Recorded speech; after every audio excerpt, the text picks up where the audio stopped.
to Loud Poets. Please clap your hands, stamp your feet, and make some noise for your host and compere, Katie Ailes.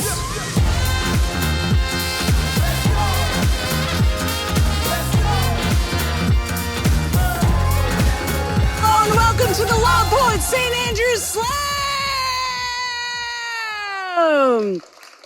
Oh, it is so good to see so many gorgeous people out this afternoon. We normally do these slams in evening, so I'm going to probably trip up quite a lot and say afternoon quite a lot. How are we? Are we well? Yeah. Beautiful. We having a good stanza so far? Yeah. Hell yeah, that's what I'm talking about. My name is Katie Ailes, as the video said, and I am one of the directors at I Am Loud. And it is such a pleasure and such an honor to be back at StAnza. This is my, I think, 11th year being at StAnza. It's one of my favorite places in the world. We at Loud Poets have a long-standing relationship with StAnza. We love them to bits. So it is so good to be back here on this gorgeous Saturday afternoon. As I said, I'm one of the directors at I Am Loud. Give me a cheer if you have been to a Loud Poets show before, folks. So someone in the audience literally put their hands up to their mouth like, oh, I'm ready. I'm here. I have been to a show. I know what to do. Incredible. Give me a cheer if you have never been to a Loud Poets show before. Every time the difference is just like, ooh, I think this is what I'm meant to be doing. Whether you have been a million times or this is your very first time, you are very welcome here. A tiny bit about us. We've been running for 11 years doing spoken word poetry events all over Scotland.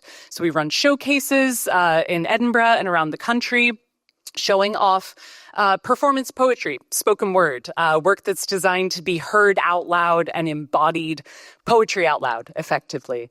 So we run showcases, we run open mics, we run workshops, we've got a YouTube channel, and we do slams. Give me a cheer if you have been to a slam before. Damn, good. Okay, great. Lots and lots of people. Give me a cheer if you have never been to a slam before. More confident, though, from the newbies, which I enjoy. The last slam we did, it was 3 people-ish who were just like, wah. Good. Okay, we've got some slam aficionados, some newbies. To briefly explain what we are all here to do this afternoon, a poetry slam is a poetry competition. So we've got 12 incredible poets for you this afternoon who are going to be sharing their work. And we are going to judge them for it because we are cruel. Slams are, they are a competition. We will have a winner at the end of the night, but effectively what they are about is empowering and getting poets together in a room to share some of their very best work for audiences like you guys. They're fun, and they're a way of hearing some incredible work and gathering poets who might not otherwise have met and really hearing a diversity of styles. So that's what we're in for this evening. We run a 3-round slam. So in the first round, we're going to have all of our slammers come up to the mic. They're going to have 3 minutes to share an original poem. Everything that you're going to hear tonight has been written by the poets themselves. We're then going to go away, do a little bit of math, tot up the scores. In the second round, we're going to whittle it down to 6. So the 6 highest scores from round 1 will go into round 2. We're then going to whittle it down again to 3 poets in our final round. And in the final round, we like to throw a little surprise at our poets as well. So we ask our fabulous loud musician, Mr. Jack Hanks. Little cheer for Jack. He'll earn that cheer later. I know I'm asking you to cheer for someone you haven't seen yet, but Jack is incredible. So Jack will be providing improvised musical accompaniment for all of our poets in the final round, which is a whole lot of fun. And then at the end of the night, we'll do our final bit of math and we will have our winner. What will they win? Well, the winner tonight is going to go home with a cash prize of £200. Yes. I always trip myself up because I say cash prize. We don't give them £200 cash because giving someone that amount of cash and then sending them off into the night seems dangerous when you've just told a whole bunch of people that you have given them that much cash. They will have to invoice, but yeah, they'll get a £200 prize. They will also qualify for our Grand Slam final in August. So this slam is part of a tournament that we are running. It's our third year running this tournament, and it's the biggest we've ever done. So the first 2 years, we had 6 heats all over Scotland. And this year we have 10 heats, and we've also expanded it to include England.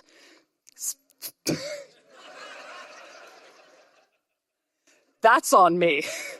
Our last slam was in Birmingham, so when I said England, it got a cheer. That's entirely my fault.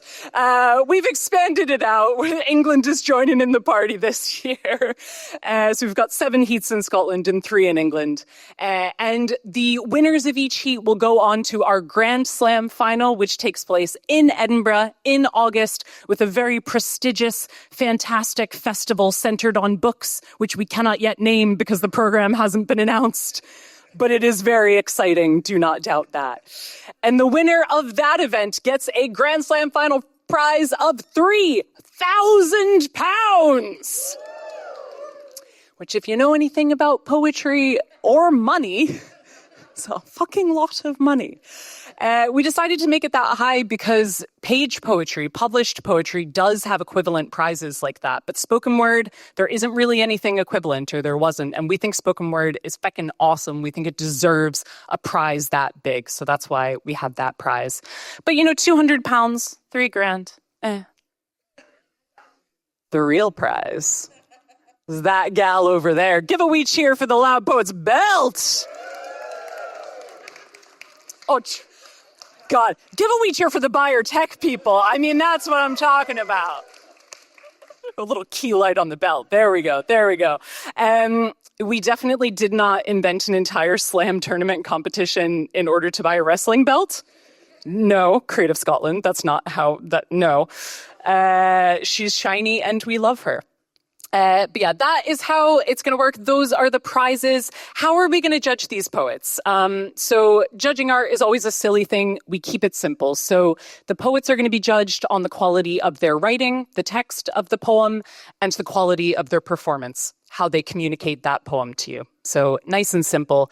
And luckily we have 3 eminently qualified judges to be doing that. So our very first judge is someone who has been in the spoken word scene in Scotland for 12-ish years now, is one of the most qualified people I can possibly think of to judge a poetry slam. It is our creative director, Mr. Kevin Mclean.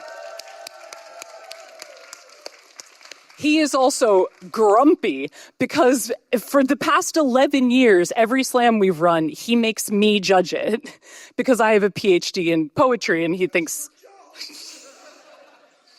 But he has broken his foot, so he can't host. So I have stolen the sparkly jacket job, and he has to do math. So joke's on him. I shouldn't be making fun of the injured, but hey-ho. This whole show is just going to be Kev heckling me, apparently. It's going to be a ball.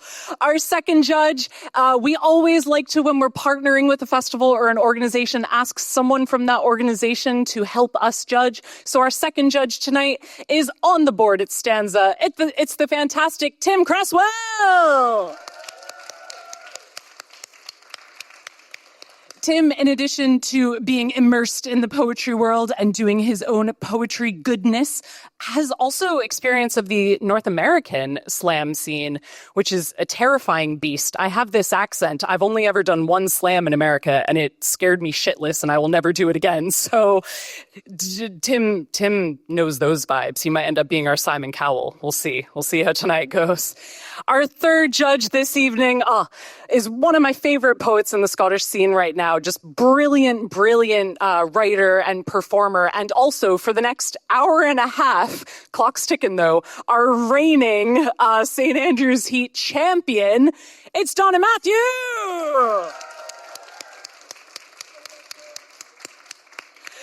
So Donna won on this stage last year and just was incredible at it and went on to our Grand Slam final and was brilliant at that as well. So very, very qualified to be judging. And Donna also has another very important role tonight, which is as our Sacrificial Poet, which means that in a moment, I'm going to bring out a pyre and we're going to just slowly roast her on top like a rotisserie chicken. No, slams are scary. It can be a scary thing to be the first person up to a mic. So what we do is we get a sacrificial poet who isn't part of the slam, who's not being scored or judged, and they do the first poem. So Donna's going to do that for us. Warm up the mic, warm up you guys, and get the slam kicked off, and do that in the second round as well. So that is how the slam works. That is our judges. While the judges are judging, that's their job, to pay attention to things like the writing and the performance and be thinking about numbers and maths.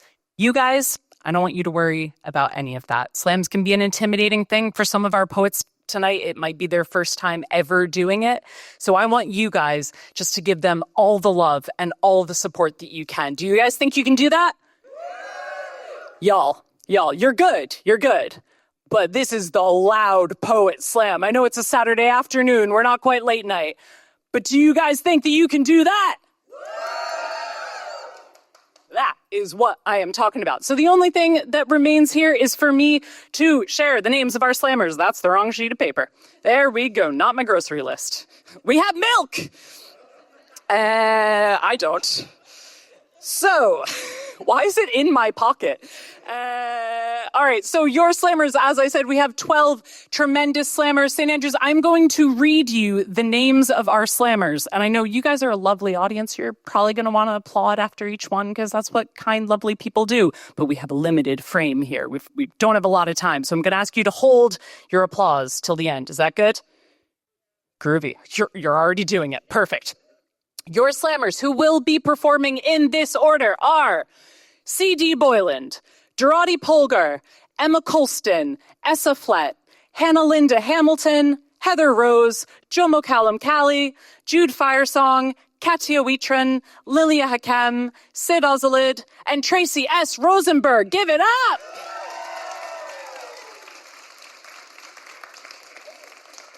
Gorgeous stuff, gorgeous stuff. One of my favorite things about a slam is I have no idea what any of those poets are going to perform. You might get some comedy, you might get some tragedy, you might get some love or rage. It's going to run the gamut, so I cannot wait to see what they will do. I think that's enough chat from me. Are you guys ready to hear some poems? Hell yeah. All right, so please get that energy up. Let's get excited as I welcome to the stage to kick off this slam. It's our sacrificial poet, Donna Matthew!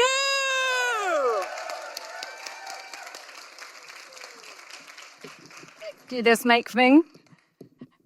Good afternoon, everyone. So yeah, not only did I win at St. Andrews last year, I went on to be able to perform in Edinburgh, which was phenomenal. Slammers, you have an amazing experience to look forward to if you get there. But also in September, I was appointed Macker for the Scottish Women's National Team Poetry Society as part of the Hampden Collection. So what I'm going to do is I'm going to kick you off with a poem that I wrote within my role as Macker about one of Scotland's most incredible women footballers, Rose Riley. If you don't know who she is, you should try and find out a little bit about her. But she's got a pub named after her. So this is called On the Corner of Langside and Alberts. The pint puller has a broken hand. It's gubbed, she said. A legacy hung over from the Rose Riley pub's staff night out. She points her good hand past my shoulder. The boss arranged for us to go to Hampden to see the women's team. I'd never been. It was amazing. In this classic old man's boozer, she's boxed in between the masculine and feminine of a wood-clad bar and a fairy-lit gantry. Proudly framed like the wall art conversation piece of a smiling blonde in a blue football shirt. Two unbroken hands holding a cup high in triumph. The Rose Riley. The only Italy international ever to be born in Kilmarnock. Dominating the world of men, possessing more balls than them and the pool table combined. I sip my ginger beer. Supposing Roses used to be in juxtaposed between the mansion homes and tenement back courts nearby Victoria Road. Rose bloomed. From Ayrshire to Reims to Milan. Parli italiano? No? Ma sono determinato a imparare. Giocare a calcio e come respirare. In the majestic San Siro, the original lioness stalks its grass pitch, marking her territory in freshly polished bits, visualising victory long before it was fashionable to pay some tit to suggest it. In her mind's eye, she sees blades glint at the feet of her prey, Dust clouds rise, heads turn. You can hear the roar all the way to the land of Mount Florida. But the punters ask, what's the Hampden? But for the answer to that question, you'll need to ask Rose. Flora, you let...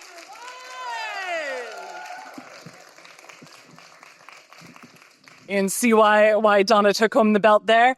Yeah, such a brilliant thing. And please do check out all the other projects that are happening around the women's game, because there's so much fantastic work right now. And so many poets and residents of football teams, which is a wild and beautiful thing. Brilliant. Guys, are you ready to start the blood sport that is the slam? I kind of half expected y'all to be like, no, Katie, we're kind. No, y'all are thirsty is what you are, and I am excited for it. All right, guys, so what I'm going to be saying, I will be sharing who is on deck, so who's up after the poet who's up next, and then who's up next. So we are going to have on deck, we've got Dorothy Polgar, but coming up to the mic now, please make all the noise, give all the love for C.D. Boylan!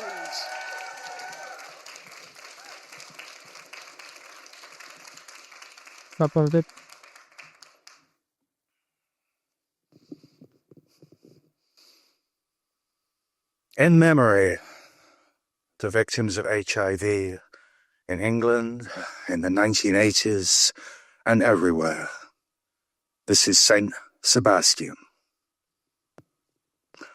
Saint Sebastian died tonight.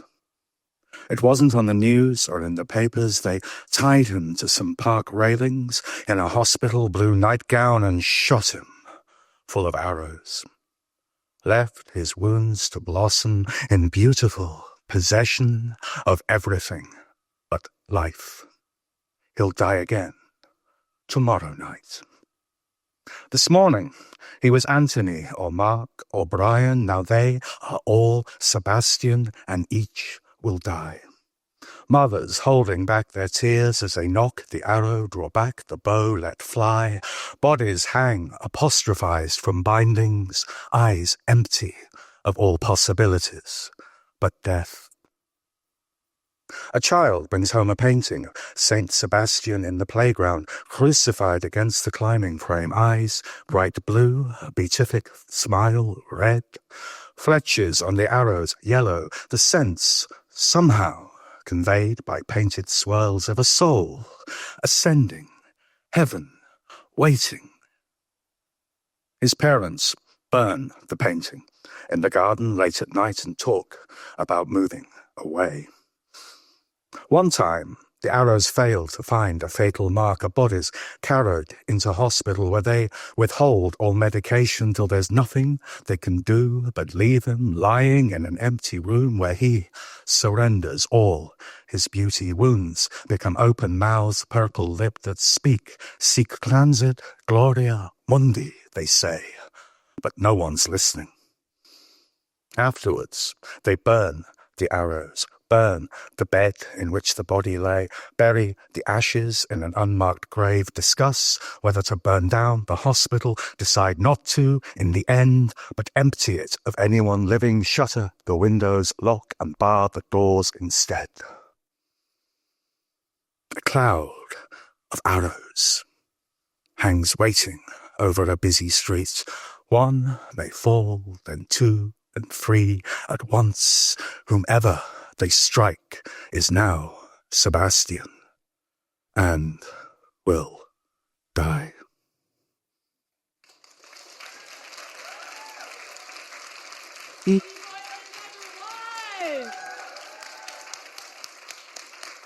Gorgeous work, gorgeous work. Folks, I'm going to invite you to just keep that applause going. We're going to keep rolling quick. On deck, we've got Emma Colston, but coming up to the mic now, Dorothy Polgar!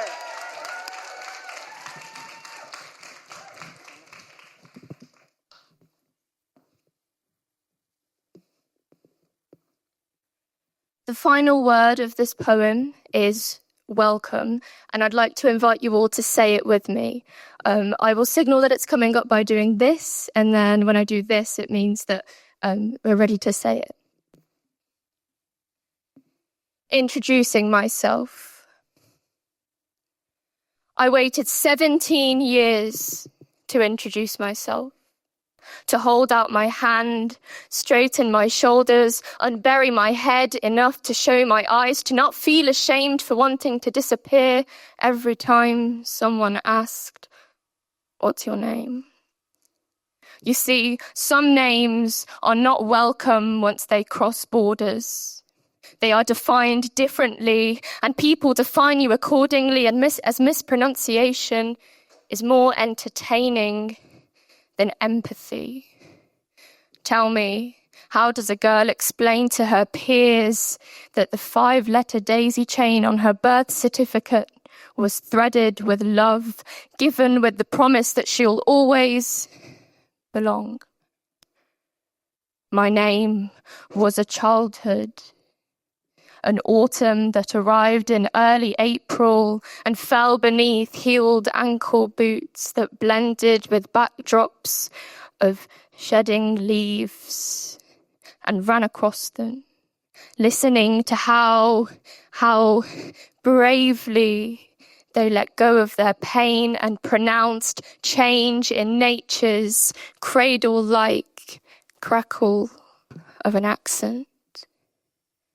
Begin afresh, begin again, begin, and then everything suddenly was said. 5 became a 6-letter daisy chain, colouring the cracks of a brick road leading home, dressed in ditzy fields of water forget-me-nots. Naming is simply recognizing a chance to become, so there is no regret. What a privilege it is to be named again, to introduce myself on this stage in a Scottish seaside town 1,544 miles from my landlocked birthplace, to an audience, a community who talk about identity in metaphor. You, poor understanding, and welcome me like you've seen me grow up, like old friends who haven't called for months. And now, together, you tell me, thank you.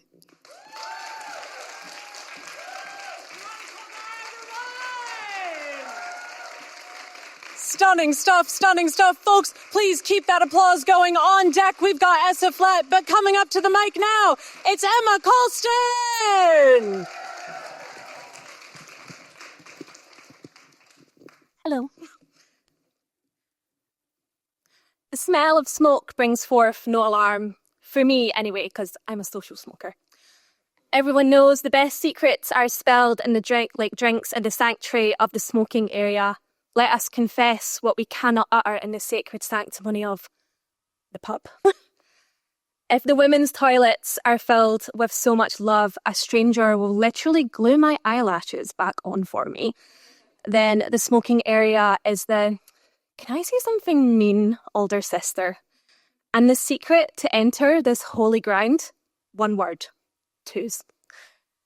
The smoke stretches from my lips, silver orchid root, epiphyte, and the menthol clickers are castanet to the ever faster beating of my heart. And there's this, can I borrow your lighter language that we all seem to share out here? We wear the smoke as a veil to cover our hair. We perform our perfume prayer and enter back inside to other vices. Going on holiday? Try smoking inside. Nurse the novelty by harbouring the habit just for a week. Slimline Vogues with iridescent holographic packaging. Turn this budget British Jet 2 journey into some continental chic imagining. Pull up a poolside pew and pack 200 in the case for my mother. Become a mule for her menthol breaths. I would follow her smoke trail anywhere. Trace your fingers over the crease lines in the map of my life and it will lead you to that smoke. It will lead you to a dark mahogany bar where my grandfather whittled away his days and I first remembered the smell of smoke. The smell of smoke brings no alarm to me because that smell means family. Once Ellen Brie brandished billboards. Now it's hidden behind locked drawers and plain packets. Turn my safety into shame. I've always been so keen to conform to the rebelliousness of it all. Call me a roach, always lurking near the end of everything, the end of the joint, the end of the night, the end of the world scenarios, like a cough that goes on too long, like a cancer. Please, patron saint of the lost Mary, give me hope. Let me hope for a heaven with a back room tucked away in some corner. Give me hope that has a yellow ceiling and all my favourite smokers. Thank you.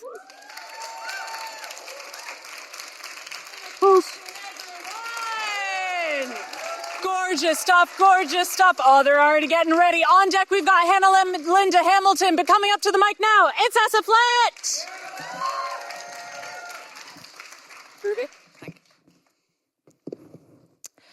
A letter to Audrey Lord. Dear Audrey, I am writing to you today because I have something to ask you, teacher to teacher. How did you keep coming to the classroom, talking of grammar and hate and hard-won hope as the world burned around you? Audrey, I hate that gay is still a slur. Audrey, I hate that female teachers still come up against that tone called disrespect. Audrey, it is the same hatred by slightly different names. Audrey, I cannot believe that we are still here. Audrey, I know the challenges you face would break me in a heartbeat. You taught racist, white, armed cops about black lived experience in 1960s America. You were courage incarnate. I fill in progression documents and learning objectives Excel sheets and wonder how best to speak the language of softness. In a world which requires our children to learn the language of soft, sharp edges and limited care, Audrey, I am trying not to despair. Audrey, you said that all of us must find our work, then do it. Well, I am doing it, and doing it, and doing it, and doing it, through teacher shortages and faulty office fridges and blocked toilets and leaking taps and peeling wallpaper and broken smartboards and a team meeting which should have been an email and missing cupboard keys and blinking electric lights. I am trying to do it. The crushing weight of logical roads with no beginning and no end pressing down on my children, to the rule books and master's keys held in my own hands. Audrey, I see the queer kids and the shy kids and the kind kids and the disabled kids, and I have to wonder how they are meant to take a single easy breath, how they are meant to become who they were born to be when they are caught so absolutely in a system that wants only to turn them all into identical machines. Audrey, who speaks for them? The children like him and her and them, the children like me. Audrey Lord steps off the page, gives me an eye roll, an impatient smile. You know, you're it. It's you. You're a teacher, she says. Go teach. Teach until your words are heard and understood. Teach until the rebellion finally comes good. Thank you.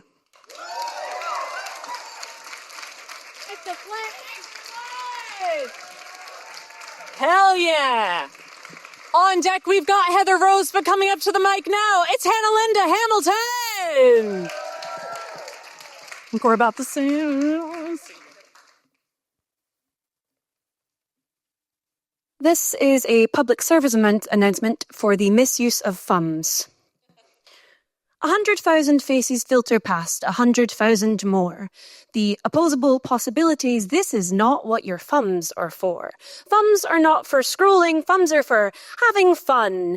Thumbs are for everyone. Thumbs are for pages, for turning a book. Thumbs are for faces, for giving a look. Thumbs are for friends, for showing that you care. You take your thumb everywhere. I have a thumb, maybe 2, maybe 3. I could wear thumb rings, even though they're ugly. Thumbs aren't for scrolling. Thumbs are for showing appreciation for poetry. And did you notice that you are constantly slipping?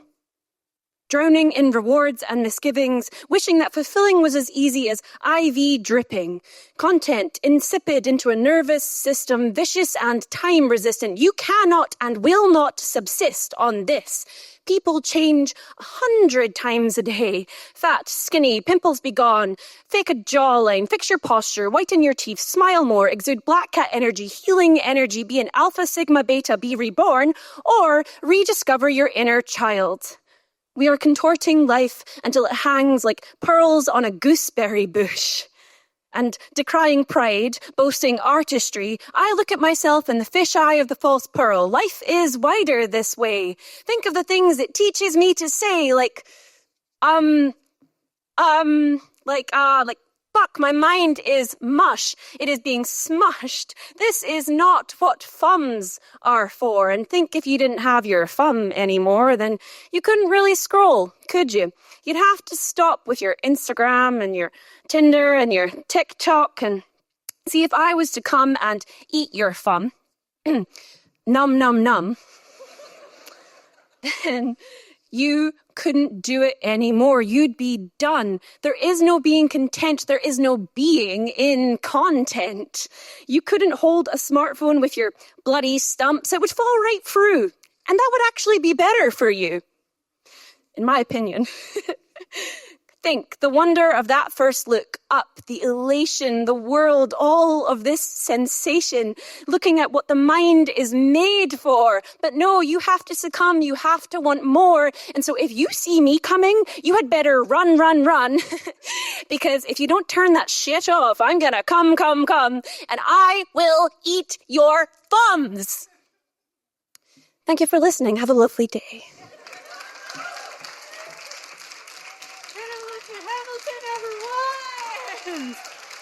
Keep applauding, maybe hiding your thumbs. On deck, we've got Jomo Callum Callie, but coming up to the mic now, it's Heather Rose!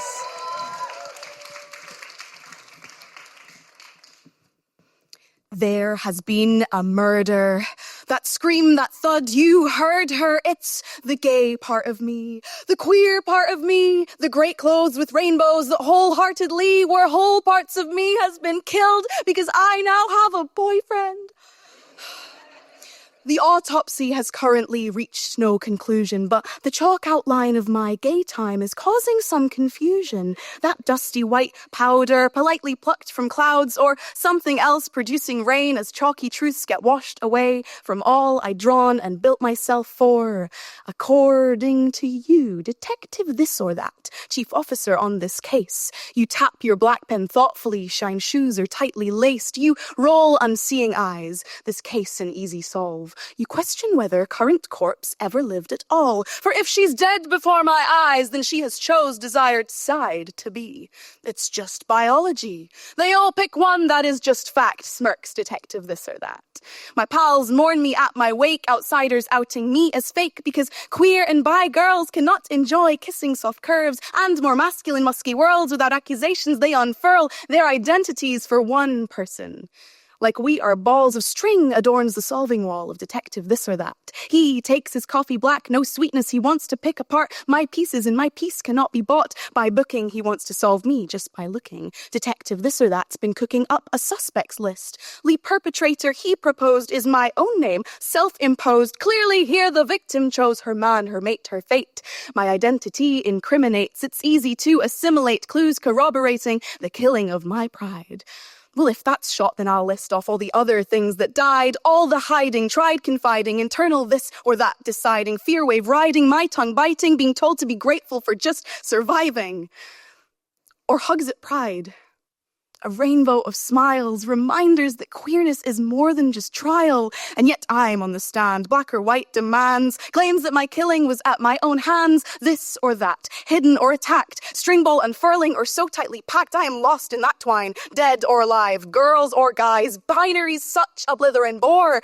Entire planets live in those ores, foundations. I hear a stir beneath the earth.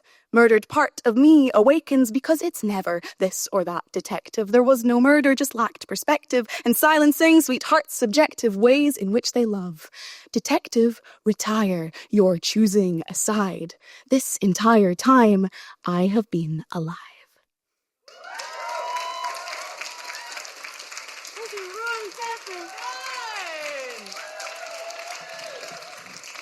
Guys, we are halfway through the first round. You having a good time?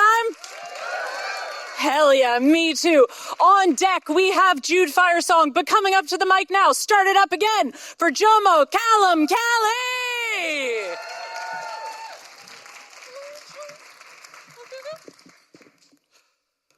So, there exists, to put it frankly, a pretty strange stream of consciousness, and it flows into this pool full of anxious thoughts, and somehow, some way, I pull out the correct string of words to say, "Hi, my name's Jogo." And then my brain goes, and my mouth soon follows. Did you know most people I meet have never met a Jomo? And fun fact, there's quite a lot of things that rhyme with Jomo. Sorry, am I going too fast? I get told I talk a lot. I can take my foot off the gas a little bit and talk in slow-mo, but I'd rather get through the rest of this list before I give you Jomo Fat FOMO, because that might make you go loco. That reminds me of how my Spanish teacher and how she used to say my name. High school trauma is a no-no. Was it racist when they nicknamed me Mojo Jojo? Like, that's a monkey, bro. I always wanted an awesome alias. Our stories are teeming with these titles. Epithets attach attributes to images. It's like history's got this obsession with what we're called and what we dub ourselves. Mass heroes and musicians, artists and authors perform under pseudonyms because they've got families, friends, identities that are worth preventing society's prying eyes from seeing. Everybody is somebody to somebody. Names are something we've all got. See, my name doesn't actually mean anything, but to my mother, to her, it means a lot because it's just 2 syllables, but it's the 2 syllables her only brother passed down when he passed on, which means technically I got some inheritance first, even though she's got 3 daughters that came before me because I'm her only son. I hope they're not jealous. Well, at least not much. See, family legacy is a lot of pressure to be under before you're one. I never actually got to know my uncle's smile. I hope he's now smiling from above as I take those 2 syllables that we shared and I say them with the weight of all of my family's love. Sorry, it's really hard to derail the train of thought once I've climbed the board, but I'll go back to where I was since introductions are meant to be back and forth. So, it's nice to meet you. My name's Jomo. What's yours?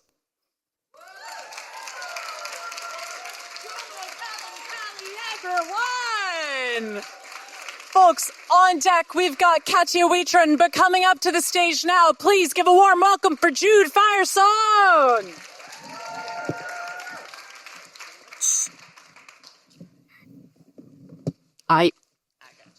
Thank you.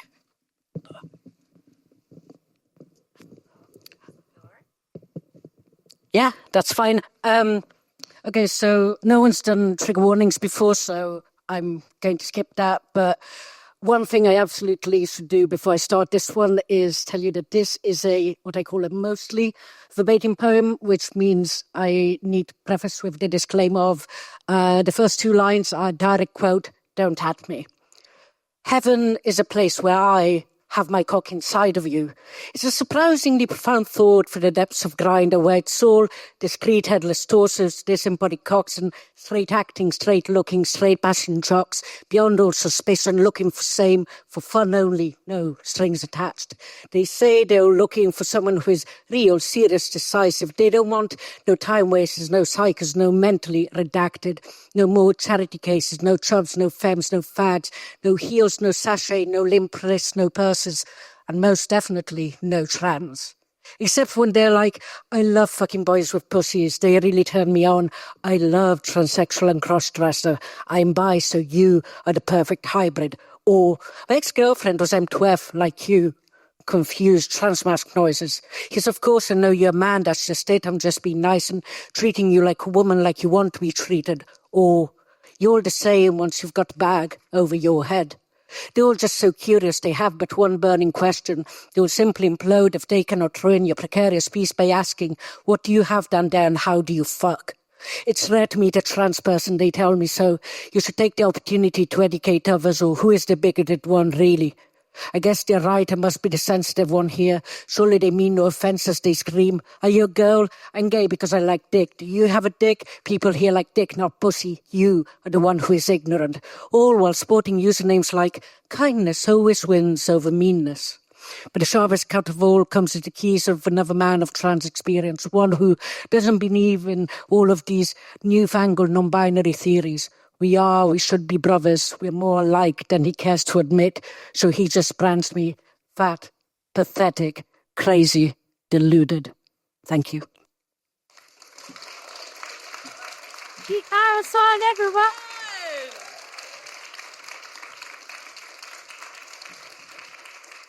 Gorgeous stuff, gorgeous stuff. Beautiful. It was funny, we led a workshop this morning telling people how to correctly adjust a mic stand, and I am now hyper aware of how exactly I'm adjusting this mic stand and some of the things I just did wrong. So people at the workshop this morning, don't at me. Folks, are you ready for your next slammer? Gorgeous stuff, gorgeous stuff. On deck, we've got Lilia Hakemba coming up to the mic now. Please give it up for Katya Witron.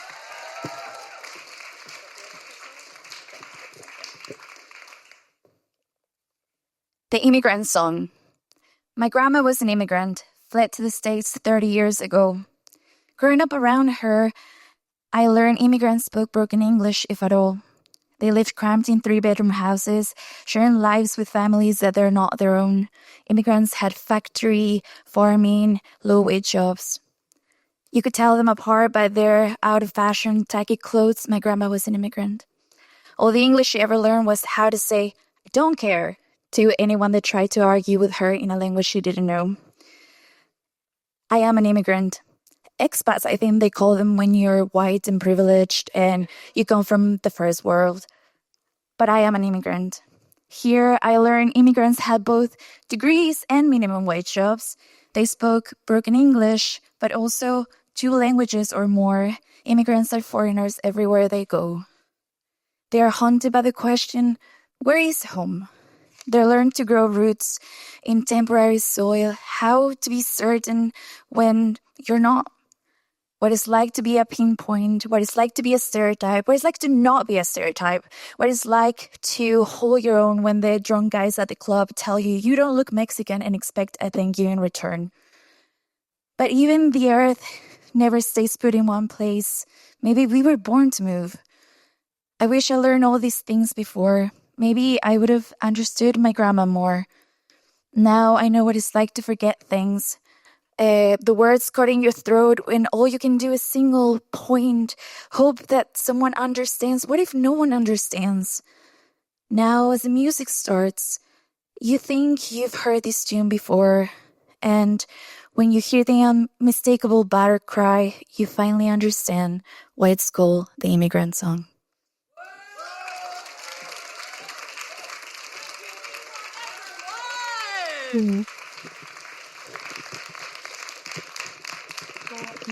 Gorgeous stuff. Just casually fixing my mic mistake. It's all groovy. I know what I'm doing. Professional. There it is. Folks, we have 3, yes, I can do math, 3 poets left in the first round. So on deck, we've got Sid Ozalid, but coming up to the mic now, it's Lilia Hakim.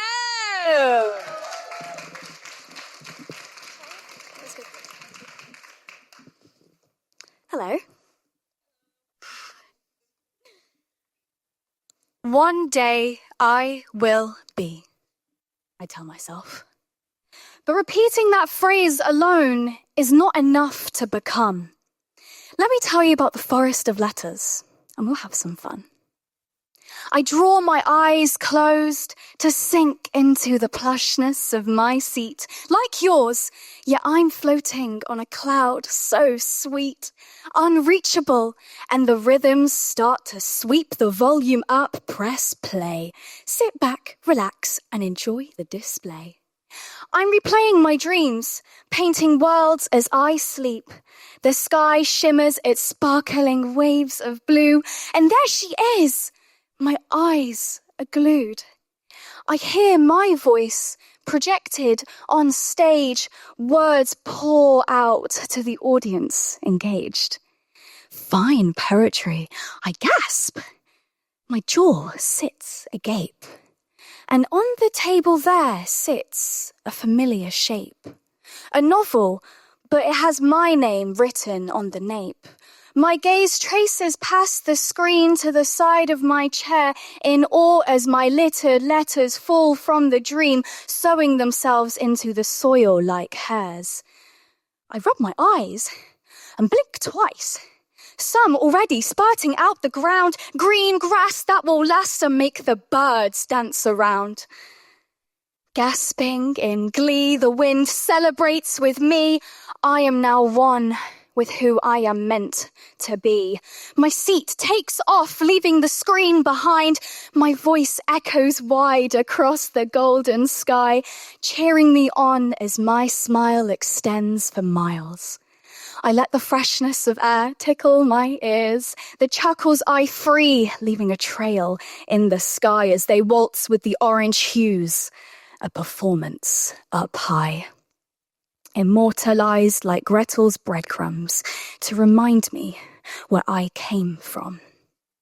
We descend over the forest of letters littered with the sprouts of dreams and hopes, and swiftly am I caught by a pile of feathers. I giggle to myself and look up high to my cloud while I dust myself off. Then to my hand, as I reach to my side, I find something in my pocket. A letter from the forest. Breathe in and out. She tells me, "Welcome home. Use this space as you please." I place the letter on the table and take my custom-made seat. I pick up a feather blown by the breeze and begin to write, "Thank you, younger me." I look at the forest I have nurtured and sown, each petal a sign of my love that has grown. I am my own author. I now know what I seek. Nothing hides in the shadows. Listen to the way my heart beats. Thank you.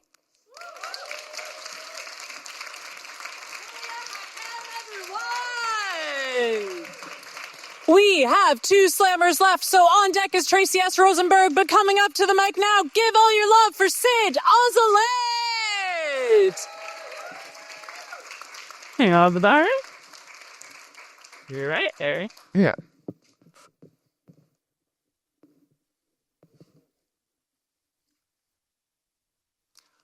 One day, 2 men knocked 3 times at my door, plus 1 more to make it 4. What's the score? They wore dark suits, sharp hair, white shirts, blue ties to match their godlike eyes. Have you met Jesus? Yes! I met him in a gay bar. I met him in a gay bar. I met him in a gay bar. Met him in a gay bar. Like Elvis on a pogo stick, they were feeling rather sick. It was time to sanitize. They even rubbed some in their eyes, then a little on their thighs. Holy moly, big surprise! You met him in a gay bar, gay bar, gay bar. You met him in a gay bar, gay bar. Yes! My ex-girlfriend who loved being fucked really hard from behind took me to London to visit the Queen. The Queen we visited was called Cameron. Cameron was my brother's ex-boyfriend. My brother said Cameron was a bitch and is better off face down in a ditch. But we liked Cameron, so I wore my yellow shirt complete with frills and pizza spills, purchased that day from the top man Tills. I was dressed and ready for my big town thrills. Cameron took us to a gay bar just off the Strand. We walked in hand in hand in hand. It was karaoke night. Some of the singing was sensational and some of it was shite. Jesus grabbed the mic, dropped that funky beat. I'm going to sing and dance for you with my holy feet. He sang a medley of Easter songs and he really nailed it. Cameron suggested he and I sing a duet. Oh, but I cannot sing and people might think I'm gay. No way, and with that shirt you're never going to stray. Okay, we sang Wild Thing. You make my heart sing. You make everything groovy. The crowd went wild and we both smiled. I was surrounded by 1,000 men, all of who thought I was wonderful and asked me for sex. Jesus floated across from his table. He could see I was feeling slightly unstable. Don't worry about all these lads. You have to remember, I've got 2 dads. So one day, if 2 men knock 3 times at your door plus 1 more to make it 4, tell them you met Jesus in a gay bar just off the Strand and we danced hand in hand in hand. And I told you, boys can love boys and girls can love girls and girls can be boys and boys can be girls. And if they don't like it, tell them to stick their homophobic bigotry right up their arse. Amen. Thank you. Oh, no.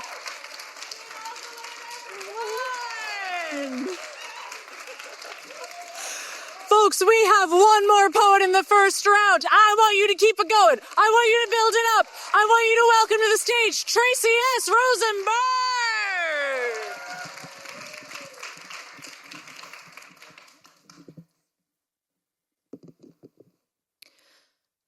Trio. They meet on the dock on Sunday afternoons. Marco gripes about his girlfriend. She goes clubbing and accidentally dances with her ex, that Russian gangster. Alexander leans towards the water and says little. The dock is where he comes to ponder the wind and the greatness of the world. Anton holds his son, bright-eyed and quick and pointing all around, asking, why? Why do birds stay up in the sky? Why does Mummy have yellow hair? Why do Russians want to bomb us dead? A misfit trio growing up in a factory town. After school, out on the wrestling mats. Size up, shuffle, pounce and drop, struggle, hold, roll out, get up, start over. The boy is just beginning to learn. Watch the water, shoot the breeze about the boss and the gym and the politicians. They're all corrupt. They're all the same. Cell phone ring. Marco's girlfriend hates her ex, and she hates Russians, and she just wants to dance, and these accusations are just not fair. Okay. I didn't mean it. I'm still with the guys. I'll be home soon. The dock drifts in splinters on the water. Life dwindles to a blanket, a bucket of melting snow, explosions, and hunger and fear. Marco's girlfriend ditches her clubbing shoes, trains to be a sniper. Alexander burrows underground, huddles with others, stares at concrete and tries to see water. Marco drops hard. He yells a call sign. He grabs his buddy's arm, holds, rolls out, struggles to get up. Anton trudges west, through rubble and bodies and broken glass, his boy on his back pointing all around, asking, why do bombs in the air make the ground so loud? Why is Mummy coming later? Why did all the birds fly out of the sky? Why? Why? Why?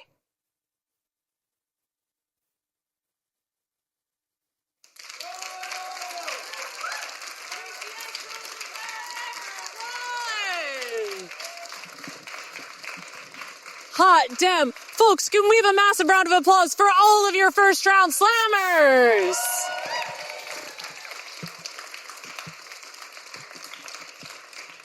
That was bloody phenomenal. As I said at the start, we have been doing Slam series for 3 years now. This is our 3rd annual Slam series, and every year it gets more and more intense. We just get these incredible poets coming to the mic. As I was saying at the start, the most exciting thing is for us to look at the lineup, not recognize all the names, and then we get to the slam and I'm like, holy hell, there's so many incredible poets in Scotland and across the UK. And it's just such a joy to get to feature them. What we are going to do right now, Kev is frantically doing maths, which is the most stressful thing that you can ask a poet to do, especially when we're all kind of like looking at him and being like, Kev, if you could like hurry up, that'd be great. In the dark. We say that it's stressful for the poets, but really Kev's the one under the microscope here. This is why he's made me do it for 11 years. And now, who's laughing now? But while Kev is doing some math, I just want to give a massive thank you to StAnza for hosting us. Yes, if we could just get like a big, big cheer for StAnza. We are just so lucky in Scotland. Oh, the buyer's trying to give you light. God bless. That's amazing. We are so lucky in Scotland to have so many fantastic poetry event series and especially festivals. StAnza being one of the ones that's the longest running and just such an incredible community hub. I love coming here. This is great. Just don't pay attention to me. Just watch Kev struggle. It's much funnier. Oh God. But yeah, StAnza is such a brilliant festival. And I want to give a couple quick shout outs to more events that you can go see if you're kicking around this evening. First of all, I know immediately after us, we've got Poetry Center Stage, which has Gwyneth Lewis and Ray Antrobus, who's just I haven't seen Gwyneth before. I've heard very, very good things. I do know a bit more about Ray's work, and Ray's is stellar. So please do stick around for that if you can. And then later on this evening, oh my days, the tremendous RJ Hunter is doing Stupid Sexy Poem Show. Yes! Got a couple RJ fans in the house. We also have RJ in the house. I like that you whooped at your own show. That's the way to do it. That's confidence right there. If you haven't heard of RJ, they won our first ever Slam series in tremendous fashion. They're, for my money, one of the most exciting up-and-coming spoken word poets out of Scotland today. Their show is indeed stupid, sexy, and full of poems. So it is what it says on the tin. It's a brilliant show. That's going to be at 9:30 up in the Buyer Studio. So please do check that out if you're a fan of spoken word, which I hope you are if you kicked around this event this long. And tomorrow, I know there's loads of amazing stuff on. Plus, Joelle Taylor's going to be in the house. Love Joelle. Loved. I shouldn't gush because this is being recorded, and so somewhere on the internet now is just going to be me being like, Joelle Taylor, I love you. She knows, it's fine. But I think she's giving the lecture tomorrow, so please do check that out, as well as doing some work with Inklight. So kick around at StAnza, have a good weekend. As I said as well, I've mentioned that this is being recorded, as well as being live streamed, so I don't know where the cameras are. I will just vaguely wave to people on the internet. Hello! I hope you're having a good time. To anyone who is watching on the live stream, I always feel like I should acknowledge the people on the live stream, but then it's the most awkward thing in the world when you're like, hello, looks like I want to be beamed up. Would be fun, would be a laugh. I love stalling for time while Kev's doing maths, because I just sort of just turn off the filter in my own brain. But yeah, it is being recorded, and it's going to go out on our YouTube channel, so we record all of these slams and put them out for free so that you can follow along in the slam series. You can cheer for your champs, so whoever wins tonight, you can watch the Grand Slam final. Please do come to Edinburgh, see it in person if you'd like, but you can also feel free to watch it online after. Check out the rest of the slams in the series. This is the 4th one that we've done. So we have had Edinburgh, we have had Glasgow, we had Birmingham last month, and now St. Andrews. So lots of great slams to watch. much there. Also on the YouTube channel, we've got workshops. So I lead a series of workshops. You can learn how to write a sestina, which is very fun. A lot of big sestina fans in the audience. It's the same as expecting y'all to cheer England. Like, I don't know what I'm thinking tonight. This is, oh boy. But yeah, there's lots of good stuff on the YouTube channel to check out if you're interested in that kind of thing. And please do check out your local spoken word scene as well. I've been talking mostly about St. Andrews.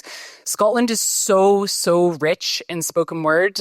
We talk a lot about being the country of Burns, which is incredible. There's this amazing historical legacy of spoken word, but it is so vibrant today, as I hope you have all seen demonstrated tonight. There's so much fantastic spoken word. So if you are based in St. Andrews, I know the Inklight Society at St. Andrews does great stuff, but there's great local nights. I know Hodgepodge in Dundee, if you feel like going there. Aberdeen's got an amazing scene. Obviously, lots of places. Yeah. Little whoop for Aberdeen. Yes, Speaking Weird is fantastic there. Got to shout out Speaking Weird. Yeah, lots and lots of great nights there. Kev, how are we doing? I'll do a poem. Shall I do a poem? Does that sound good? Brilliant. I'll do this one because it's in my brain and I did it at our workshop earlier, so apologies if you... and someone wants to hear it again. Yes. As the accent probably makes obvious, not originally from Scotland. I don't know what that accent was either. I'm from the States, but I've lived here for over 10 years. Recently got indefinite leave to remain, so y'all can't get rid of me. And I love this country. I love so much about it. I especially love the poetry and the language, the linguistic diversity here. So this is a poem that I wrote when I was fairly new to the country, but already realizing that my voice was changing. And it's an ode to my favorite Scottish word. Out with. A little round of applause. Yes, it is a good one. Yes. Out with. Preposition meaning outside, beyond. A term unique to Scotland. Revising my visa essay, applying for 3 more years here, I read my own scribbled words. Comparable opportunities for critical study do not exist out with Scotland. Out with, a term unfamiliar, yet scrawled in my own hand, doubtlessly mine. And I wonder, I came here all rude American brass, all trash can, fanny pack, where's the castle? Then Glasgow rolled itself under my tongue, a grey marble lolling my mouth open with O's. Glasgow, Kelvin Grove, going to Tesco. Then thistling my speech, we sleek at lisps, wee packets of crisps, my lips like the lids of those glass bottles of sand I used to collect from every beach, my mouth ashore holding each grain that had altered the flow of my speech, my pen flowing S into the cursive waves of civilized, socialized, acclimatized, answering I by accident, then smiling. I may be from out, but I am now with. Cheers.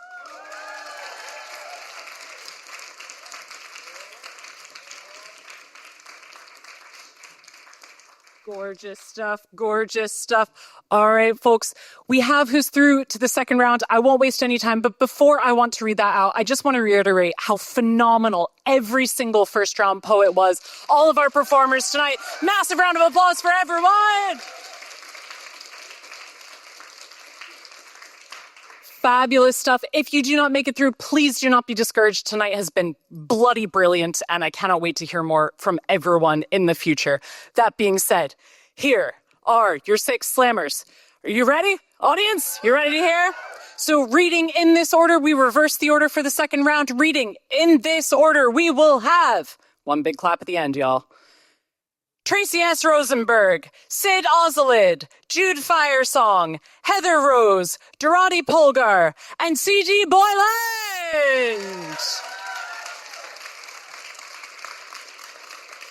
So before they go to kick off the second round, we are going to have another performance from our Sacrificial Poet.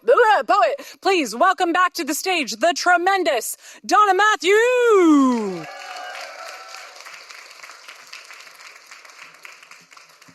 Okay, so I'm going to completely ignore the amazing advice from the Loud Poets team in a performance workshop earlier by doing a brand new poem on a fancy stage.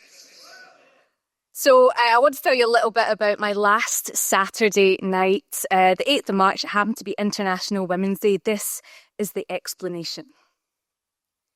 The city sky is ink black and March is mad. The moon and Mars beam like headlights to a rabbit, and men's fluid flows free in piss-reek closes behind the history and veneer. It starts with an anecdote. A drunk man in a bar. Oh, you're from the West. Then what do? He manages wealth.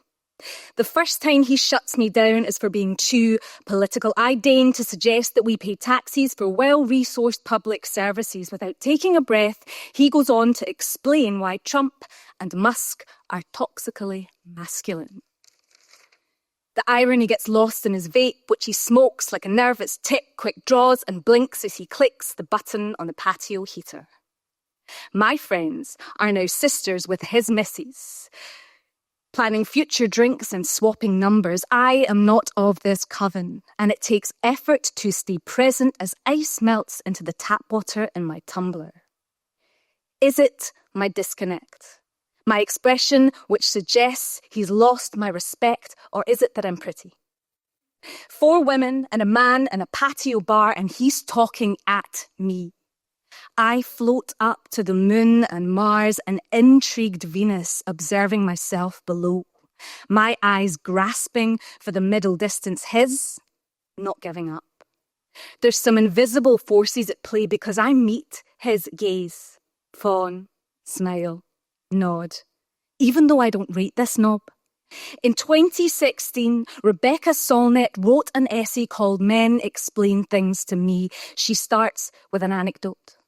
A drunk man at a party talks at her about a book he clearly hasn't read. It takes 3 attempts for her to interject that she is in fact the author. This is the thin end of the wedge for how women are treated by men. The other is death. Is that a stretch? Hysterical, situational, cultural? The next day, it still wasn't sitting well with me that despite not wanting to, I met that man's gaze. Until the subtext dawned on me that I did it because if I hadn't, I was afraid he'd be angry.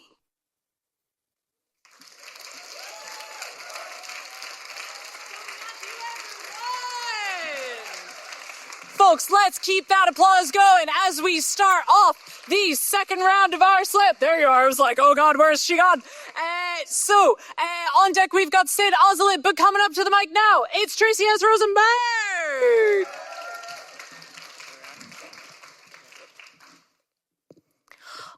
I just want to acknowledge his poem was inspired by a painting by Jack Vetriano, who died 2 weeks ago today, so thank you, Jack. Lovers and other strangers. After midnight. Your arm curls above your head as you sleep. I trace muscles and veins down towards your chest, tug tufts of hair, caress the scars buried in your skin. Shrapnel? I don't have a clue. I'm sleek in skin-tight black sheen. One strap dangles over my shoulder, a pose that always lights your eyes and stirs a growl from your throat. Your kisses are still drying on my thighs. I am teasing, playful, your sparring partner and your tiniest kitten. You are broken, twitching as you sleep. No matter that you built a new life in a strange country, piecing together its language and alphabet, its grocery stores, buses, football rivalries, the cards in your wallet, and the toothpaste on your sink. As you sleep, you're there, back in the home you once had, still jolted by the enemy you knew in your bones but could not fight. They bombed you, they tried to snipe you, and they laughed. as you scurried in the ruins. I brushed the pulse in your neck. It throbs with who and what you lost. Your car, the twins next door, your birth certificate, and your buddies at the gym. Your mother's grave. A single night of calm, unbroken sleep. Chats in the cafe and cats slinking through the courtyard. Your life. Your life. Your life. I leave you to your sleep. Everything I could give you now, forever, would never be enough. Macy, Heather. Keep that applause going, ramp it up. On deck, we have Jude Firesong. But coming up to the mic now, it's St. Yeah. Trigger warning. I stay in a care home, and I did this poem, and I got a reprimand, and they said I should have done a trigger warning at the beginning. I got a written warning, and they invited my eldest daughter in for a conversation. So I thought if it goes down really badly at the care home, I should maybe give the trigger warning here. I stayed abroad for 10 years, came back to Scotland because I suffered a very severe brain injury and realised the language had changed. Everyone uses the F word in the middle of a sentence. So I'll be using the F word a lot in the middle of a sentence. One more written warning, I'm out the care home. So if anyone wants to take me in, I really don't mind. Right. Never say fuck. Never say fuck. Never say fuck in a poem. You're never going to fucking show them if you say fuck, if you say fuck, if you say fuck in a poem. It's not fucking big and it's not fucking clever. You can just fuck off, fucking jump in the river. If you're fucking tall or you're fucking small, if you're fucking fat or you're fucking thin, if you're fucking black or you're fucking white, people might think you're speaking fucking shite. So never say fuck, and never say fuck, and never say fuck in a poem. You're never going to fucking show them if you say fuck, if you say fuck, if you say fuck in a poem. Adam and Eve were two fucking fuckers. They fucked each other and they fucked their mothers. God was fucking furious. Stop fucking with that snake. If I catch you fuckers fucking, I'll fucking hit it with a rake. Get out my fucking garden and don't you fucking return. Get to fuck, you fuckers. I want my fucking turn.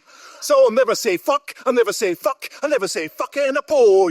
You're never gonna fucking show them if you say fuck, if you say fuck, if you say fuck in a poem. Moses had a fucking beard. People thought he was fucking weird.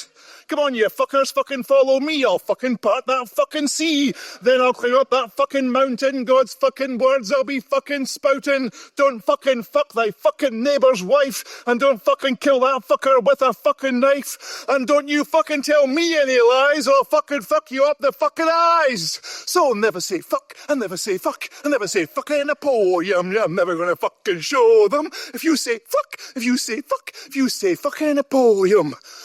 Noah was a fucking drunk, he fucking fucked a fucking skunk. God looked down, oh fuck me, the fucking fuckers fucking fucked. On the fucko-meter I give 0 fucks. I'll fucking drown the fucking lot, give them all the rain I've fucking got. Come on Noah, get up with a fucking lark and build yourself a fucking ark. And don't fucking forget to put in that fucking indoor loo. Those fucking fuckers are going to produce a fucking load of poo. And all you other fucks can fucking pee over the fucking side. I don't want these fuckers having any fucking place to hide. And there'll be no fucking on my fucking ark, and no fucking porn. Oh fuck, fuckity fuck, Noah, you forgot the fucking unicorn. So I'll never say fuck, I'll never say fuck, I'll never say fuck in a poem. I'm never gonna fucking show them if you say fuck, if you say fuck, if you say fucking in a poem. It's not fucking big and it's not fucking clever, you can just fuck off, fucking jump in the river. Is you fucking tall, or you fucking small, if you're fucking fat, or you're fucking thin, you're fucking black, or you're fucking white, people might think you're speaking fucking shite. So never say fuck, I never say fuck, I never say fuck in a poem. Thank you.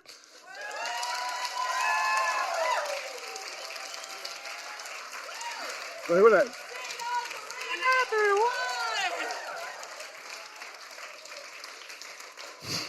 We close caption all of our videos. I do that. I am so excited for this one.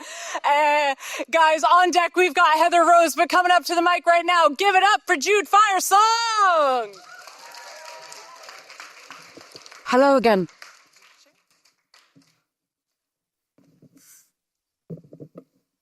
Please stand by. I did not actually expect to be here for the second round, so I've been going backwards and forwards between which one do I read? And I think the poet before me decided for me because unicorns were mentioned, which means I have to do this one. And it's called Writer's Block. I should be able to write one simple story. It's not like I've forgotten how it feels to be in love. Some may say I love too easily at the drop of a hat at first sight, just like that. And some may be right. So why, since when is it so difficult for me to write about love? I don't know how to write about these butterflies in my stomachs, hips and lips and hips in perfect sync with the music of angels. How can I write about love making tender and wild kisses, infinite as time and space, eyes ablaze with rewritten stars when I am the only one that sees them? Why is there one fool in love when there were once two of us sharing nights, weekends, months of perfect passion? How can lovers end up nothing more than random acquaintances? I know that love, my kind, my pace of love exists. I have seen it, I have felt it, I have been in it. The lovelorn sighs of poets fill textbooks and playhouses. Silly love songs play to sold-out stadiums. Everyone loves a royal wedding, cute babies and happy endings. And yet in so-called real life, when you say, I am looking for love, you might as well be saying, I still believe in fairy tales. But you know what? I do still believe in fairy tales. So when someday my prince does come, please tell him my unicorn is parked right outside. Thank you. Goodbye song, everyone! Gorgeous stuff, gorgeous stuff. Oh, don't have the mic, Katie. Have proper mic at bit. Here we go. Like, feel the buyer tech team staring at me.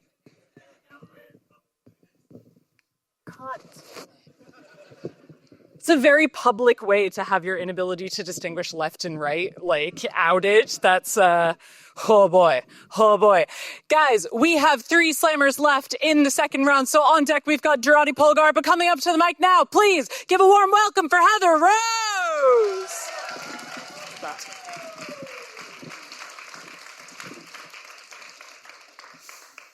Welcome to my house, my little house, my home. Though my parents lay the groundwork, I built this up alone, made it mine. Houses take time. Thatched purple roof, roots slabbed at the chimney, blue-tinted glazing winking from the windies, eyelid curtains flutter flirting, flourished bushes rosy-cheeked.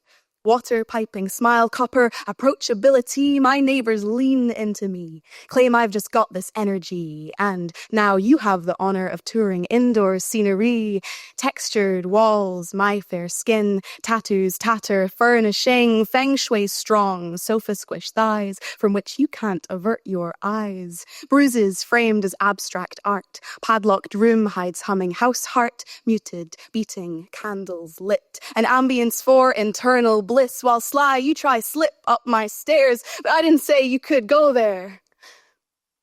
Gut feeling clock chimes asks you to leave, light fixtures flick, you funnel energy, your single glaze eyes pass crass over me, you think one invite in provides you master key. Or permission to paw claw my decorations, forcing and storming through houses' foundations, black mold choke, soak carpets all stained, feng shui fucked, all rearranged, your prints on wall breathe steam on windies, dirty tracks shoes stomp house's body, you're ripping wallpaper, you're smashing glass, cutting this house into hollow drafts, but you don't do any of that. When houseguest turns unwanted, turns intruder, turns to haunted, the ghosts left in the walls mock a different kind of taunting. Didn't you want me? This was your house, you let me in. That water pipe smile so kind, a grin, my plasterings embedding aches. Tighten this house that I start to hate. I padlock each window, bolt each door, and now I don't live in my house anymore. Just stare outside. Growing, mildew, people don't like property that's decreased in its value.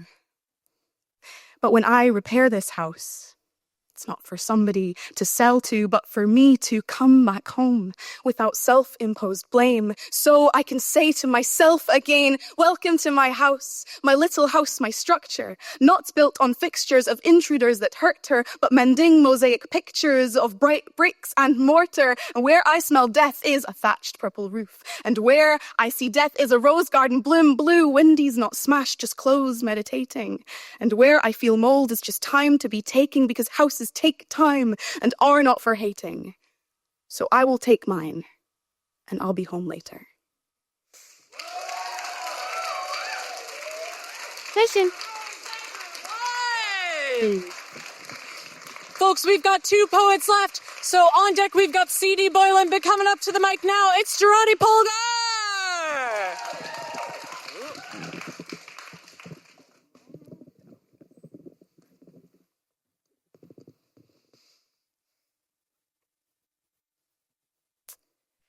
At the end of last year, the National Literacy Trust released a report stating that children and young people's reading enjoyment has reached the lowest levels they've ever recorded.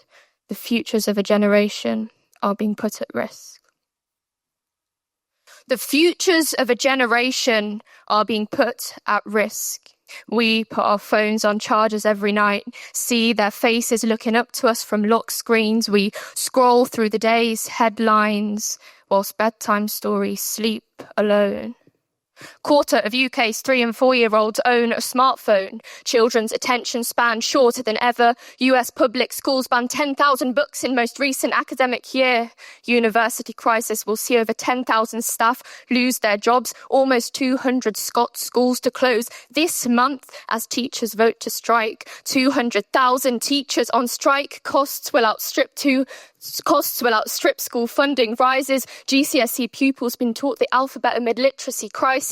Battle to save Britain's libraries. 1 in 7 UK primary schools do not have a library.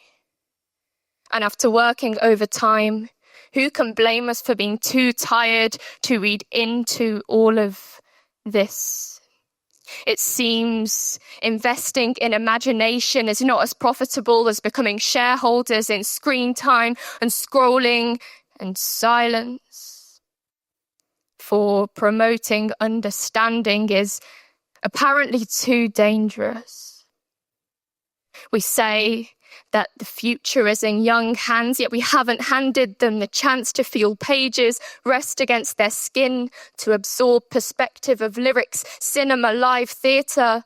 For when cost of living cannot afford the arts, surviving comes at the cost of expressing, learning, questioning. And if we don't question this, our legacy will be children grown into adults who think 1984 is their grandparents' past and not their own future.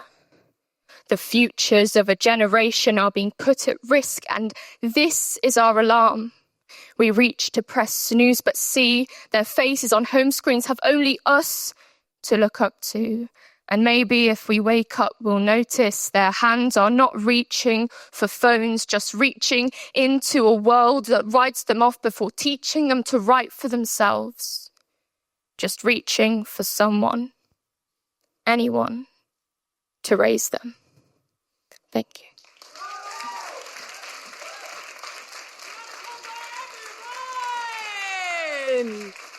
Folks, we have 1 poet left in this round, so please keep that noise going. Ramp it up as we welcome the final poet of the round.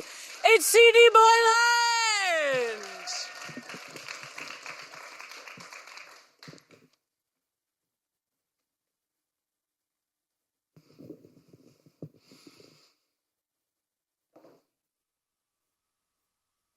High above the city, at the bottom of your garden, far off in the distance, at the end of your streets, stand the ghost towers.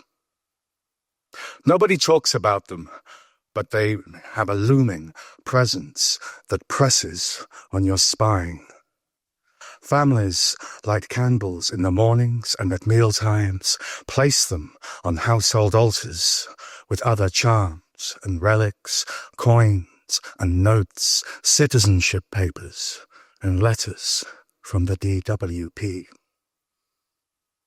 Sometimes the charms protect you, others they do not, and you wake in the morning to find that your neighbour's house is empty, that your friends are not there to meet you on your way to school, that someone else you know has gone to stay in the ghost towers.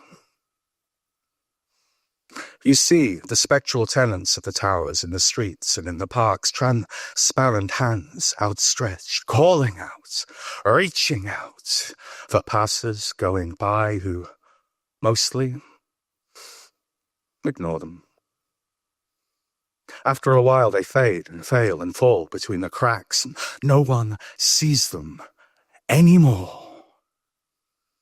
Except that night, when you woke up in your shaking bed to see the cold, bright light shining through your window, and there, in the distance, there, at the bottom of your garden stood the ghost towers, white as salt-bleached bone, every window lit up with an electric implication, every window with a face pressed against the glass.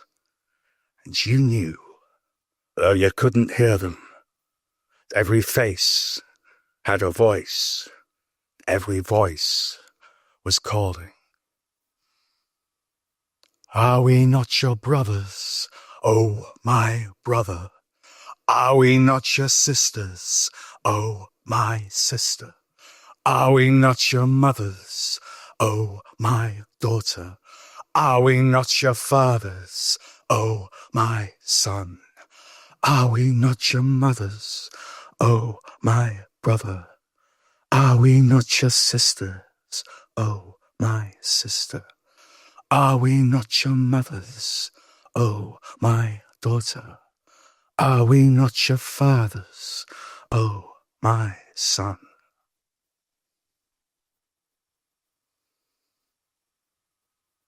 But in the morning, they are gone.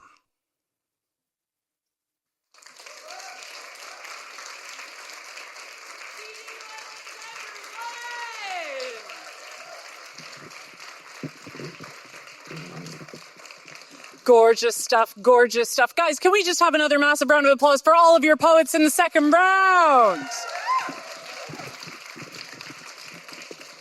Some truly, truly stunning poetry there. Everyone, just tonight has been such an absolute treat. Well, no, we're in tonight. I think we can say that now.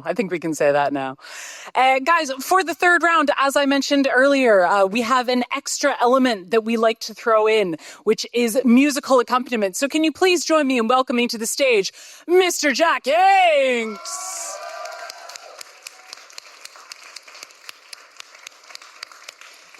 Jack has been performing music to accompany our poets for 10 years now. He is a stellar musician in his own right, but he's also, I think I can probably say, one of the top musicians in the UK at accompanying poets, which is a niche thing, but quite an important thing and a very difficult thing to do well. So we were very, very lucky to have him. How are you doing, Jack? You having a good day? I'm doing lovely. I'm sparkly, so it's kind of hard to be glum. Beautiful, we can hear you. So to give Kev a little bit of time to do some maths, again, poor thing, shall we have a wee play of this? So what we often say to the poets who are through to the final round is that to help Jack understand sort of what to perform, to accompany you, a good way to do it is to give him 3 words as kind of a cue. So let's do lonely, hope, fruit. Such a professional. Just like, yeah. That's C chord, right? Yeah, we're good. Gorgeous. Oh no, you start this time. You never start. Yeah.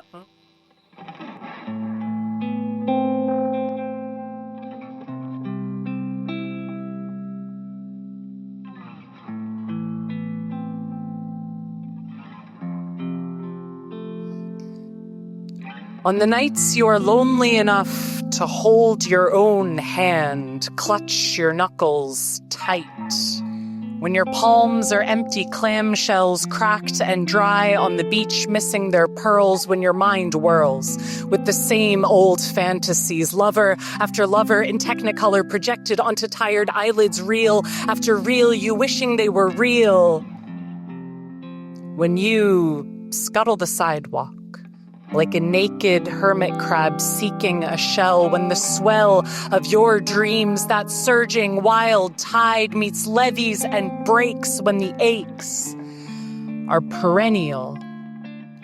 On the nights when your heart is a bitter lemon you have squeezed nearly dry, when you have to play marionette with your own bones to get them moving, when your shoulders creak like the hinges to doors you cannot open anymore, when you are barricaded on the wrong side. Know this. Know the candles need matches to ignite. That stars are not bright without open eyes to see them. Know that white is not the absence of all colors, but the sum, in that the blank page holds all the letters you had yet to write. Know that that girl treasures your voice in her ear, because with you she hears the ocean through your conch shell lips. Know that the measure of you is in more than inches and stones. Know that you are not alone.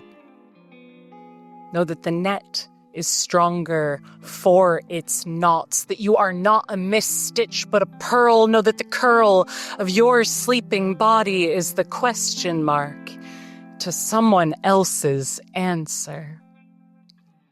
Know that some doors are pull, not push, and that some doors will keep revolving until you catch them. Know that love is not a race, not a finish line, not a cold gold medal, not something to bite into just to see if it is real. Know that your heart, it's there to beat, not to be beaten. And when you meet that boy who holds your lemon heart in his hand like it is a fresh peach, who draws from you sweet lemonade when all you thought you could be was sour. Know that lemons, wired together, create power, electricity dripping from their circuitry. Know that the sparks in your heart could light up a home. That you are not alone. Mr. Jack, thanks everyone!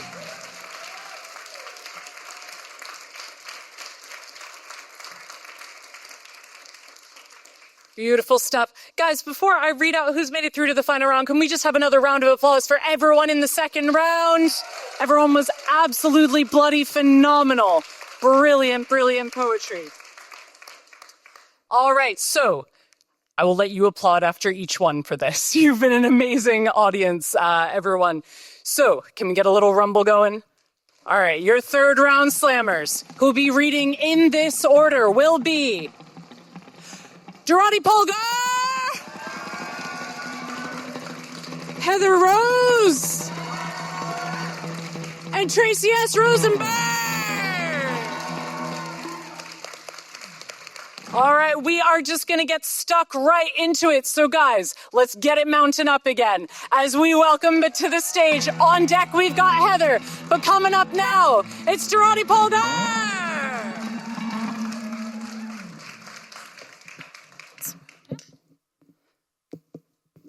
Tighten up this mic stand while they're having a chat. The buyer staff's going to murder me. This is great. Never invited back. Just going to do some wiggles in the light to distract. You can tell that Kev's our usual host and not me, because this is what I do when there's a moment of silence. Thank God, it's Girardi Polgar!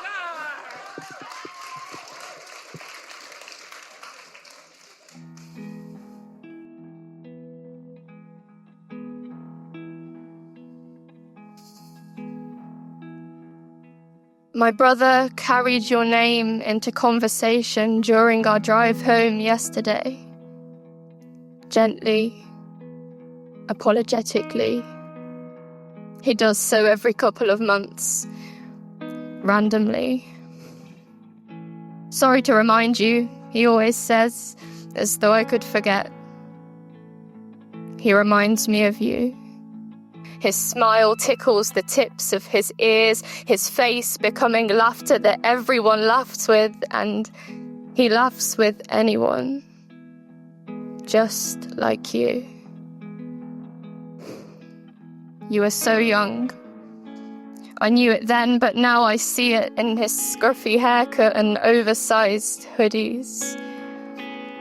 He is the same age now as you were then, but we don't acknowledge that. I just watch the road ahead, hoping to see you walking along the pavement, turning your head to see us driving past, that smile reflected in the rearview mirror. This is not denial, just friendship. We never stop expecting to see one another at street corners, and they look the same as they did 3 years ago, almost as though nothing has changed. I turn to face my brother, but only briefly. I have to see the road. We have to make it home.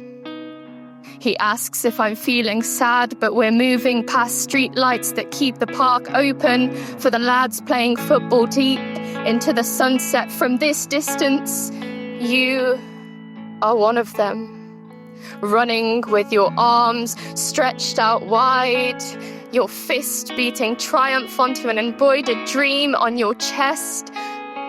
Sorry for making you remember, he says again. But even his voice holds a piece of you. Maybe the accent, those unfinished endings. The road ahead is behind us now. We are home. You are still as young as the sunrise that may briefly share our lives tomorrow. Still playing football. Thank you, I tell my brother. Thank you.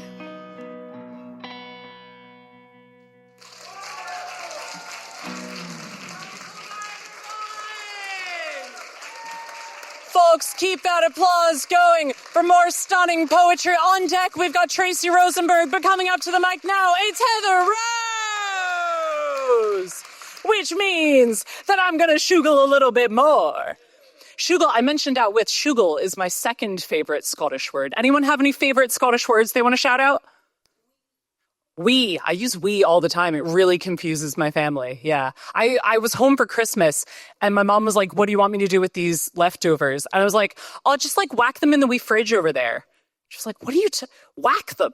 Whack them in the wee fridge. Like, what do you have changed? Yeah.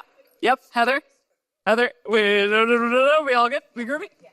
Heather Rose, everyone. Okay. For like lighting's sake, I'm going to be moving around. I hope that is okay. I'm going to start here. Okay? Is that okay? Okay, I'm gonna do it. Like my words, I guess, for you, lunar longing cycle. Ooh. Yeah.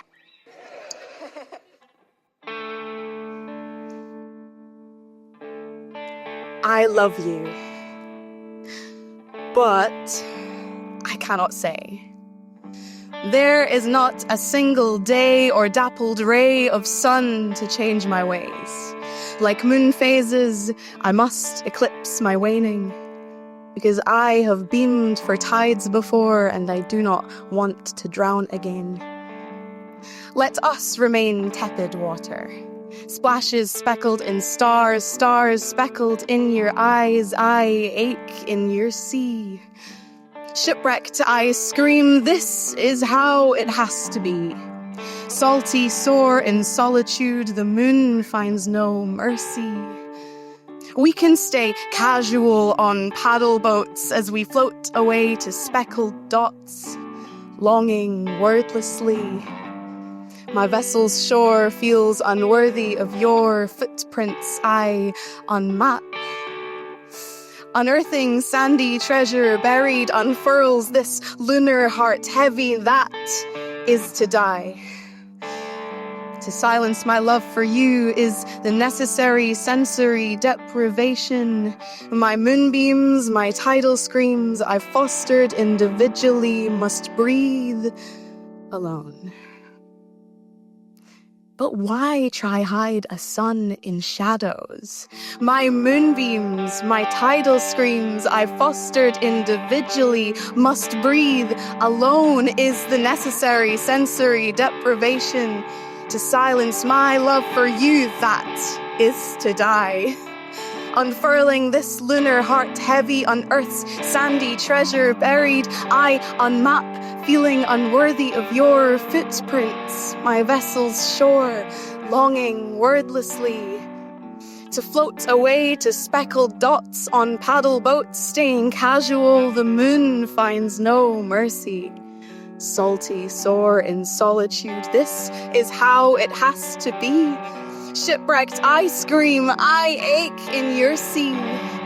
Stars speckled in your eyes, splashes speckled in stars. To remain tepid water is to drown again. Because I have beamed for tides before, and I do not want to eclipse my waning. Like moon phases, I change my ways like dappled rays of sun. And there is not a single day I cannot say, I love you. Thank you.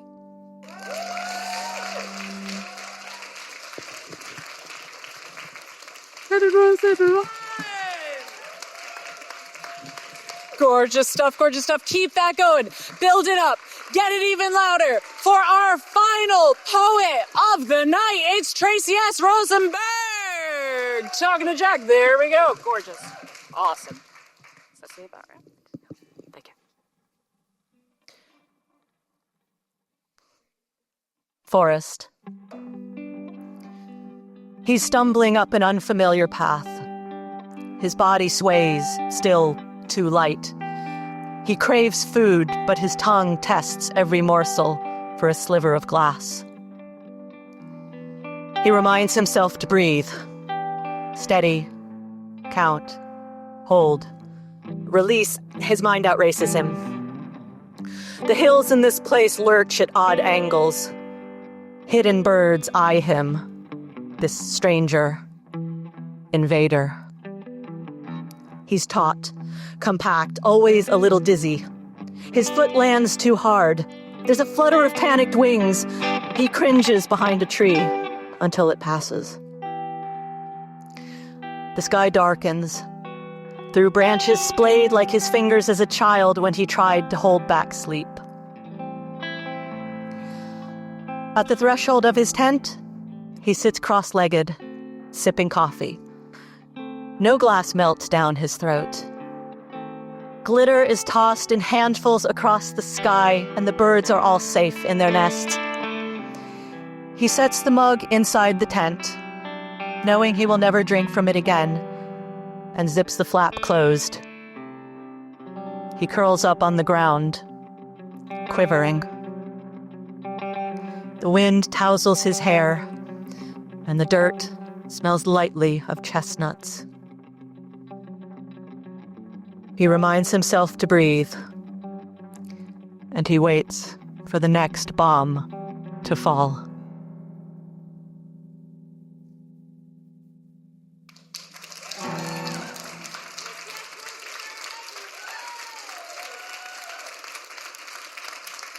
And a massive round of applause for all your final round slammers!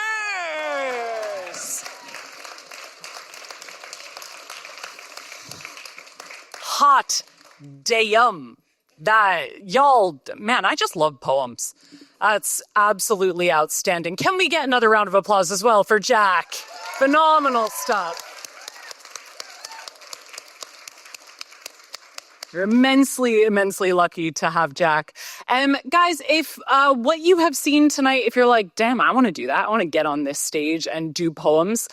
First of all, I know there's an open mic at StAnza tonight. I think that there may be another one tomorrow. There's lots of great opportunities. But if you want to take part in one of our slams, we have 6 left in the series. So in Scotland, we're going to be in Paisley next month at the phenomenal Paisley Book Festival. I believe that's April 27th.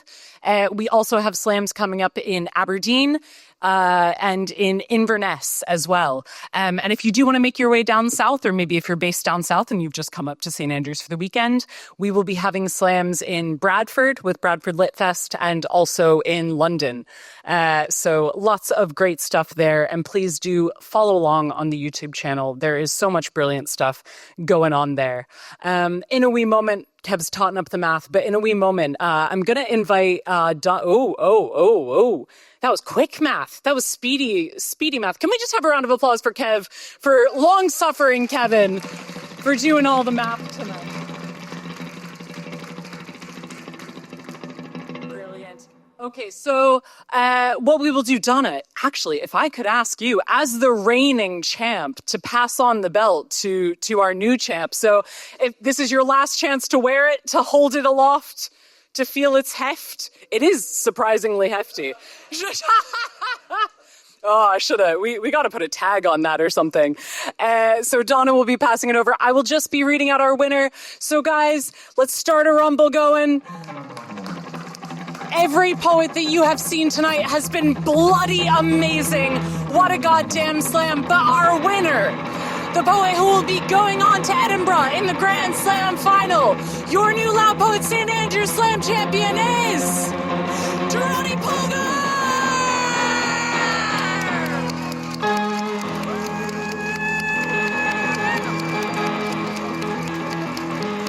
Just don't have time for a final poem, but if you want to hold it.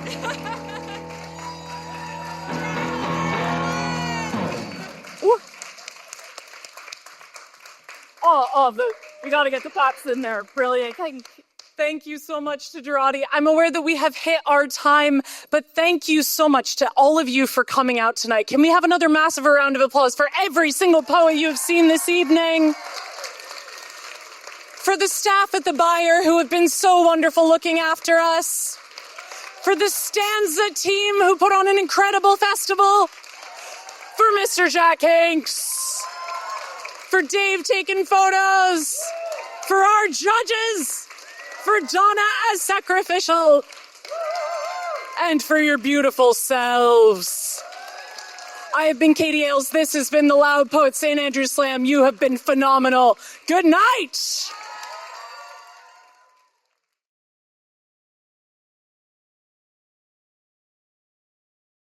Thank you for watching this video. If you enjoyed it, then please help us share it with more people by clicking the like button down below. If you want to see more videos like it, well, there should be one on your screen right now. Click that and you can head right there. Or you can subscribe to the channel. Make sure to ring the bell icon for notifications and you will never miss another video we put out. If that's not enough for you, well, good news. We have over 50 full-length Loud Poet shows that you can get access to, either by joining us over on the Patreon page or by becoming a member right here on YouTube. All you need to do is click the join button down below. Thank you for watching, and we will see you again next time.